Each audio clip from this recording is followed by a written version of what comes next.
এই হলো আমাদের নতুন বাসা। এখন পর্যন্ত কোনো ফার্নিচার কেনা হয়নি, একেবারে খালি একটা বাসা।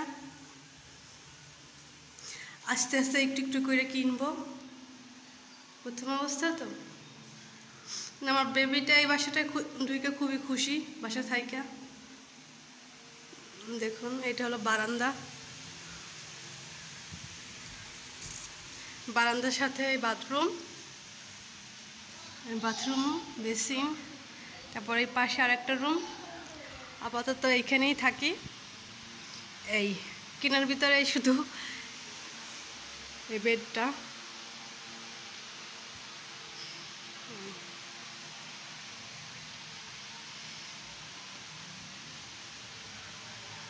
দেখেন, নতুনে আসছে তো, এই জন্য কিছু এখন পর্যন্ত কেনা হয়নি। আস্তে আস্তে একটু একটু করে সব কিছু কিনবো। এই পাকের ঘর,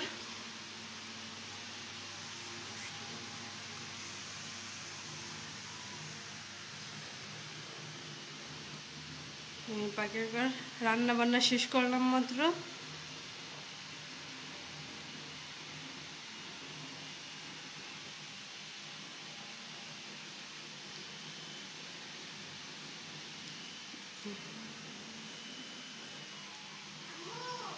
জি আম্মু,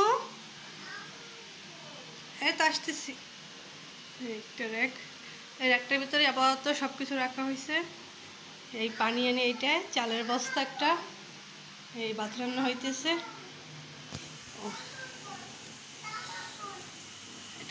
আমি একটু একটু আসছি। ওকে, এদিকে আসো না আম্মু, এদিকে আসো না। ভাত, তুমি ভাত খাবে? হ্যাঁ, ভাত খাবে না?